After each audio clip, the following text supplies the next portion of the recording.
You're listening to The Man Maker Show. Welcome to Season 1 with your host, Brad Walgamot. This podcast is all about becoming a better man for ourselves and the people around us. So if you enjoy this episode, whether you're on your way to work or mowing the lawn, make sure to share this with somebody, like, and subscribe. Well, I hope you're ready, because here we go.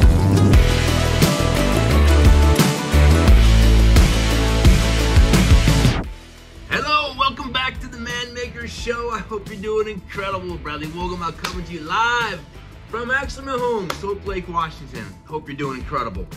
Got a powerful message for you again here tonight. As usual, I wouldn't be giving an unpowerful message. That's just not like me, and that's something you're probably interested in. But something that I've kind of had to work through in my own mind, in my own life, and I call them the 5 seasons of mentality. How we think it helps us to prepare for where we're going. Because as we've discussed, everything comes from our mind, right? Information in, thoughts, words, action, habit, character, destiny, legacy. When we understand how the machine works, input creates thoughts, and those thoughts manifest long enough, become conversations, and eventually conversations lead to action. Have you ever taken action and you didn't think it through? It's usually when you say, gosh, I didn't mean to, or that was an accident. And the reason is we didn't think it through. But we certainly thought about it because we can't do anything without thinking. That's how the brain and body are connected. So understanding the seasons of life might help you understand a little bit where you got stuck, where you might be stuck, how to create some breakthrough, how to have a little grace for yourself. Because as men, we're usually pretty hard on ourselves. In fact, I want you to be kind of hard on yourself. I think one of our issues today is that maybe we're not hard enough on ourselves. Now, you have to be judge that for yourself. If you let yourself out of jail all the time and make excuses why you can't, or why it's someone else's fault, and you're too tired, and that person did that, and oh my gosh, all these external forces are against me, well, then you need to be hard on yourself. But if you're beating the snot out of yourself and you're depressed because of your belief system of yourself, well, that's no good. That's where we talked about where guilt becomes shame. Guilt is when you do something. Shame is when you think you are something. And when you think you're a loser, you are. And that's a problem, because you can't rise above your own belief level. That's why the common statement is you never rise above your level of confession, that which you speak is how you think and feel. And eventually it's how you're going to live, because we speak life into existence. And so what happens is we can get stuck in a season. Some seasons are good to get stuck in. Some seasons require seasoning. That's why they're called seasons. Well, you need to mature through them. So I'm going to talk about them real quick. We're going to talk about the survival season of your life, the stability season of your life, the success season of your life, the significance season of your life, and I'll save the last one as the surprise for the end. Most people have understand the survival season of life. Typically happens when you just get out of the house. Now, some people moved out when they were 12, 13, 14, 15 because they were in a rough situation. Some people didn't have parents around, so they were forced to kind of be into survival early. You know, when I mean by survival, you're paying your way, right? You are finding a way to feed yourself. And I can remember moving out at 18 and a day because my dad and I had another battle, and this one blew a stack. I had parked my car in the wrong spot in the driveway that we'd agreed that I wouldn't. And I don't remember agreeing to this, but he just, he lit a candle on me and went crazy and got so mad, and like, that's it, I can't take anymore. So I was out, and he was happy because I was a bit of a pain in the butt for him. Some of you were pain in the butt kids like I was. I don't really think I was that bad. Honestly, I don't think I was, but who does? I wasn't arrested. I wasn't doing drugs and crime and doing terrible things. I had an independent streak. And that led to some boldness and led to some maybe not so good decisions and not so good at grades. And, my older brother was a 4.0, magna cum laude, or whatever that thing's called, super smart, valid, Victoria's Secret or thing. I don't know. He was smart. And he's a doctor. And I love my brother intensely. I have as much respect, maybe more respect for him than anybody I know. I mean, he is a hero to me. He has lived a life that has been by the book. Me, he had to get a new book for me. I had to be in survival season for a little longer than most. But in survival season, this is when you learn to be tough. This is kind of where you define yourself as a man, right? We're going to talk about a little bit about the cowboy and the warrior season of life in later podcasts. But the survival season is when Top Ramen's actually a feasible meal, right? You open your refrigerator and like, whoa. You know, I can remember having a jug of water, Concord grape jelly, and a loaf of bread, and that was it, right? And I would live on Top Ramen because back in the day, you could get 6 or 7 or 8, maybe even 10 Top Ramens for free. There were times when I stole food. Not proud of that, but I was broke. I was living on a $6.25 an hour job, working 30, 40, 50 hours a week, whatever I could. Half that money went into gas to get where I needed to get to. I was in construction. I had finished up my tennis career, if you will. Kind of a short-lived professional season, bad car accident, another story, another time. I was living in a small little apartment. I had a beanbag chair that had a leak in it. Those little styrofoam balls always popping out. Took me a while to figure out where they were. I had a stereo set up on cinder blocks and particle wood, and I slept on the floor in a sleeping bag, and then eventually got a blanket. Long time before I got to bed. That's survival. That's rough. You're kind of embarrassed to have people over, right? You've got like 2 dishes. I remember buying my dishes out of the back of a car in a parking lot somewhere, and they were like $7.99 for the whole set. It was like 2 bowls, 2 forks, 2 spoons, 2 cups. That was it. As much as it was difficult, it was so good for me because we're babied by our family. And if you still live at home, you're babied. Sorry, not sorry. You're babied. And people are staying at home because it's easy. Well, the easy is not good for you. The easy button, like the commercial is not real. Well, it is real, but it's crappy for you. And it's not real because you're living in a fake world when mommy and dad, you're still paying for your cell phone, still paying for your insurance, still paying for your car, making sure there's a meal for you, a soft landing when you have a bad day. And you get on your own, and you go to the construction job, and you have your boss is kicking your butt because that's what they do in the construction world. You better get tough or you're going to just go cry back to mama. And I can remember it getting pretty tough, about a year into it. And I called my mom, we met up. She goes, well, Bradley, why don't you just move home? I go, I think I need to, Mom. I don't think it's going to work. She goes, okay, well, you're always welcome here. Door's always open. But there's a few rules that we want to make sure that we establish before we move back. Like, time. I've been free for a year. There were going to be no rules. Now, those rules probably would have been good for me, but I was maturing in the survival zone that I learned to manage myself, and I don't need mommy to manage me. And so if you're a man listening to the show, you need to get your own place. And roommates, if you need to. I didn't like roommates because I thought they were bad distractions, usually bad influences. So I lived on my own because I liked my own peace and quiet, even though I was a bit of a rebel. Tough time. You might go into survival season later in life. I had to go to the hard school. I went to this college of hard knocks. I didn't go to college. I went and learned the hard way. And at age, late 40s, I found myself back in the school of hard knocks, mid 40s. And you've heard my story, but I found myself, living off grid in a cabin I built out of my own hands. It was not an easy situation for me back in survival zone. If you don't learn to move into the 4th and 5th season, it is very likely you go right back to your first season. It's kind of like Monopoly or Life or whatever, and you got to go right back. My dog looked like Candyland. You're drawing the wrong card. You're all the way back at the beginning of the game. Survival's for you. It's not punishment. It's an opportunity. And every challenge is a royal opportunity for promotion. It's an opportunity for you to grow. It's more weight in the bar. So if you're in that tough season, good. Revel in it. Say, I'm tough enough. Say it right now. I'm tough enough. I'm tough enough. I can do this. I can overcome this. Yeah, this may suck, but I can overcome it. Say it right now. I can do this. I can overcome this. If you're in survival, you can beat it. But you're not going to beat it with silly habits like playing video games, surfing YouTube, messing around, drinking, smoking. You're going to have to learn how to work your butt off. That's a whole other story. To move to the next season, we'll call it stability. And stability is when you get a job, right? I mean, a decent job. Not my $6 an hour job, doing construction, being the gopher, go for this and go for that, and it's ridiculous. But I remember getting my first job, and I was a mortgage loan officer. Now, I'm probably the brokest guy you could imagine And here I am evaluating people's financials, whether they qualified for a home loan as a mortgage officer. It's so ridiculous because I was so broke. What was I doing there? But all I do is check boxes, and submit it. I didn't have any money.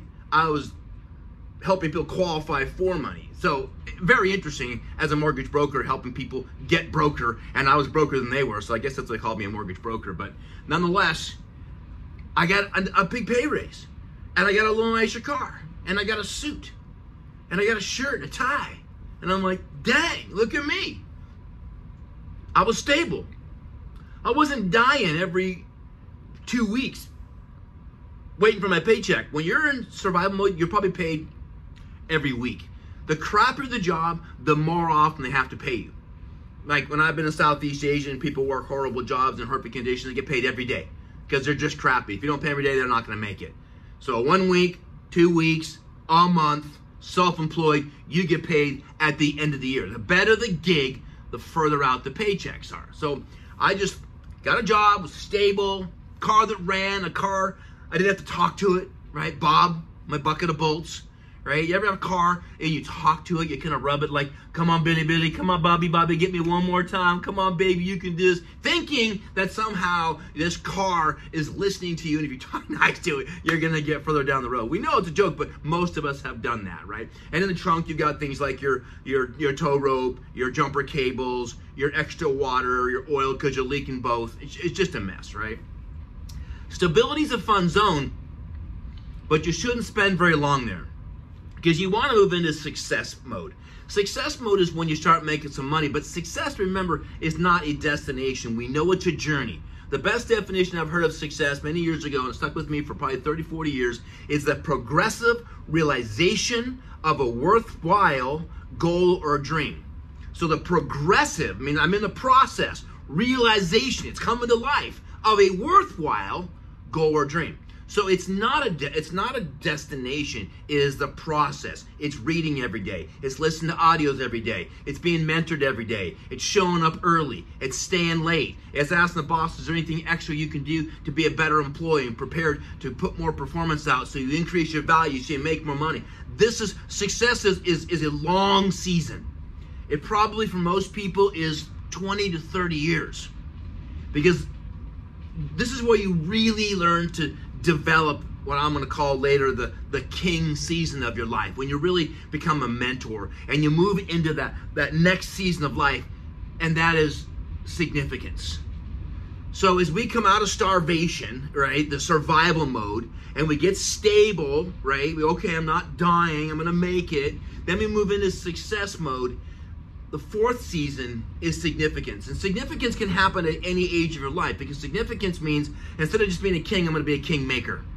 I'm going to be a mentor, right? I'm going to be a leader, which is defined by one word, an influencer. And I don't mean fake influencers like most of the people on social media. I mean people that are walking the walk, not just talking the talk. They're not just creating a big profile background. They're actually living it out. They've got results.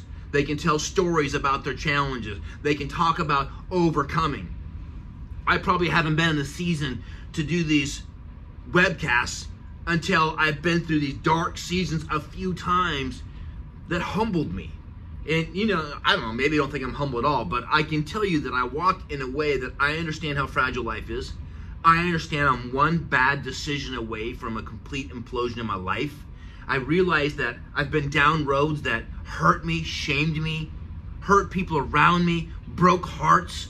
In another episode, I'll tell you about a reoccurring dream I had for years and years and years that haunted me for years, that ultimately came true, which is really quite sad, but another time for another story.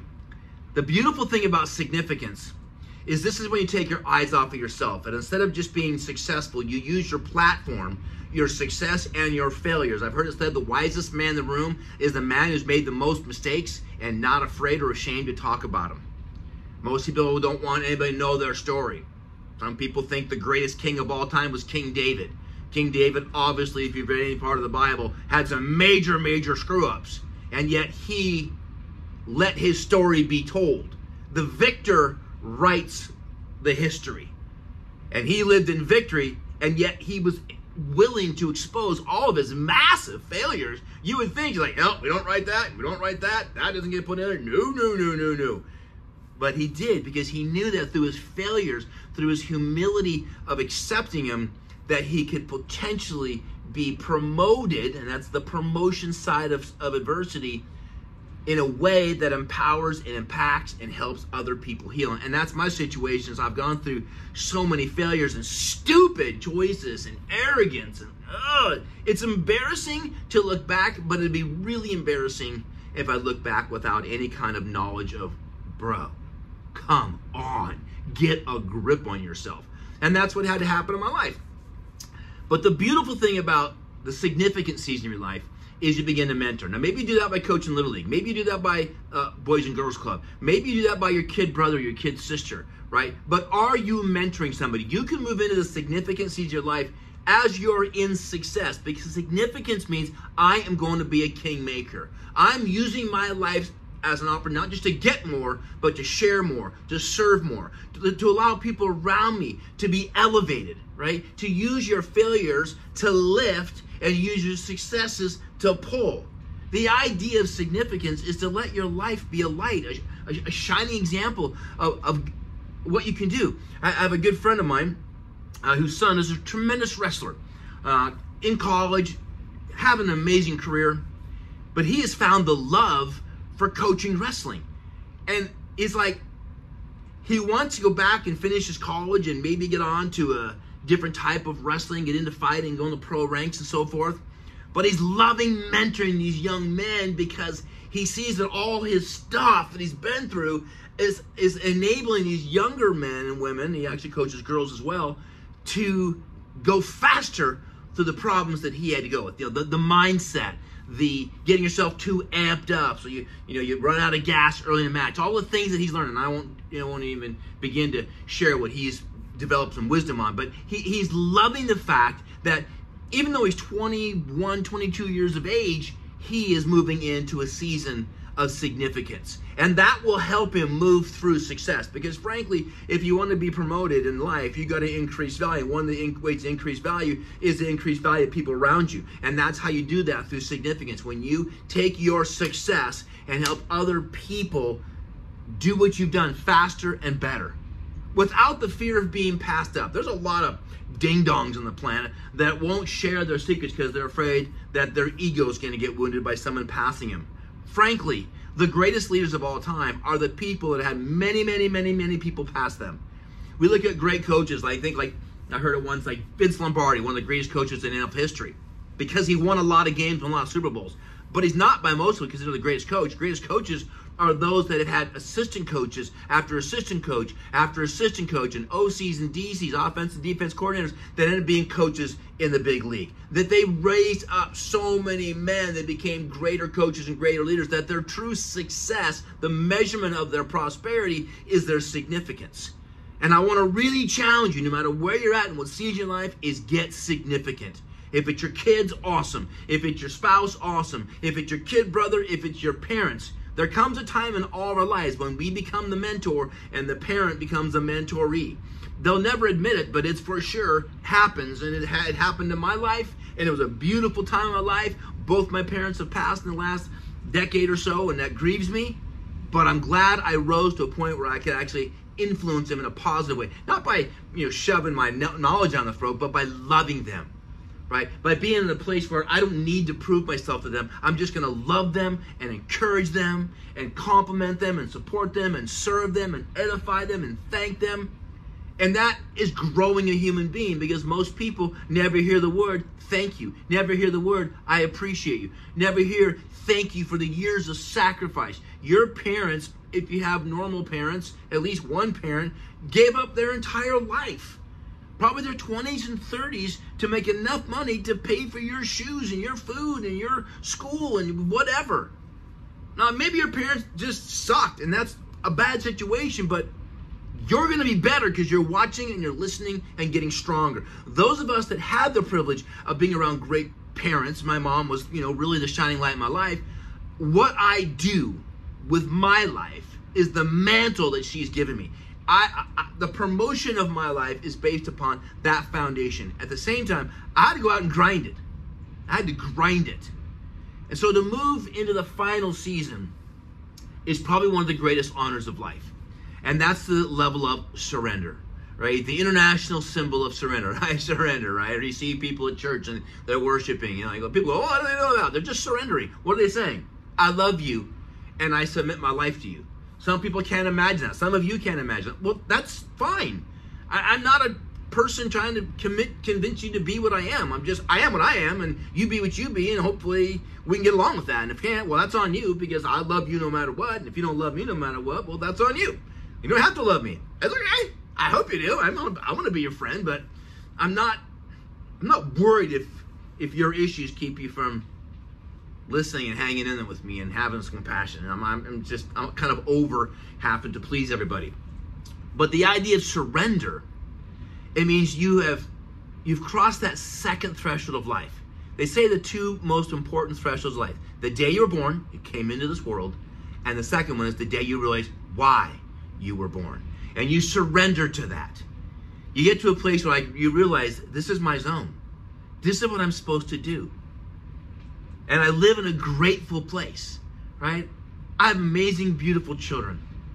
I've surrendered to being a daddy.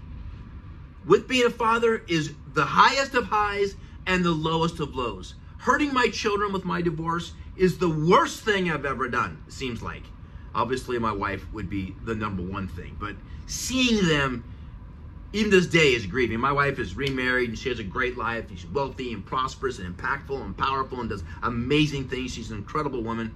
My kids are coming into life, and I see them struggle with things that are my fault, and that is such a collision in my soul. I can barely even deal with it sometimes. But to see them prosper, to see them get married, to see them have babies, to see them have careers and promotions and get offers from companies because their skill set has been developed through this struggle and victory. The surrender to raising my 5-year-old, the surrender to being a business owner, the surrender to being a son of the king, the surrender to helping people, specifically men, grow a set, to learn how to put their big boy pants on, their butt-kicking boots on, to where they can actually go out and win. Teaching people not to play small. Playing small doesn't serve the world, right? I'm not going to lower myself to make someone feel comfortable. I'm going to stay strong, humble, connect, and pull them from a position of strength. I don't need to lord above them. I can afford it. What does that mean? It means I don't need to be in a strong position to help them in terms of me letting them know that I'm powerful. I'm going to be a humble, hopefully loving, kind, sharing person, knowing that I've been through some stuff and I can help you. I can help you get back up. I can create some boldness. And frankly, that's what's birthed this entire program, is really getting to a place where in my soul, I can release to as many people as possible. And I hope that you'll share this thing with me, these podcasts with people. I hope they'll have an impact. If they don't, well, then maybe they're for my grandkids someday in the next 50 to 100 years. I don't know. But I do hope that they make impact. And I do hope that one day you get to a place of surrender. And surrender will happen in different areas. Surrender to your health.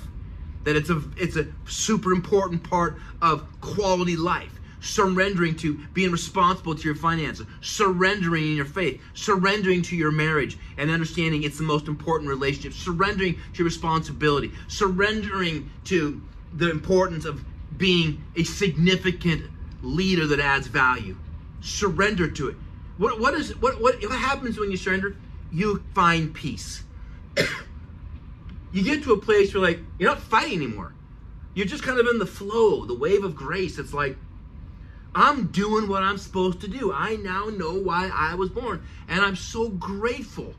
No bad days.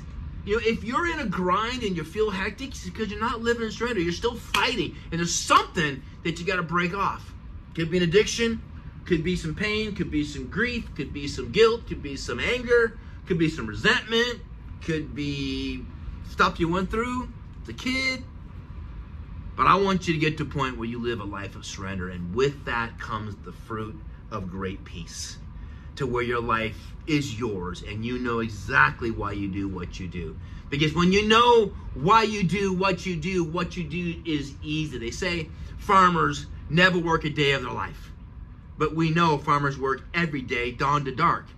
But they say when you love what you do, you never work a day of your life, because work is like angst and challenge and grief. When you love it, you're in the flow and it's easy and you want to do more. You almost have to force yourself to go to sleep because you know you need some restoration.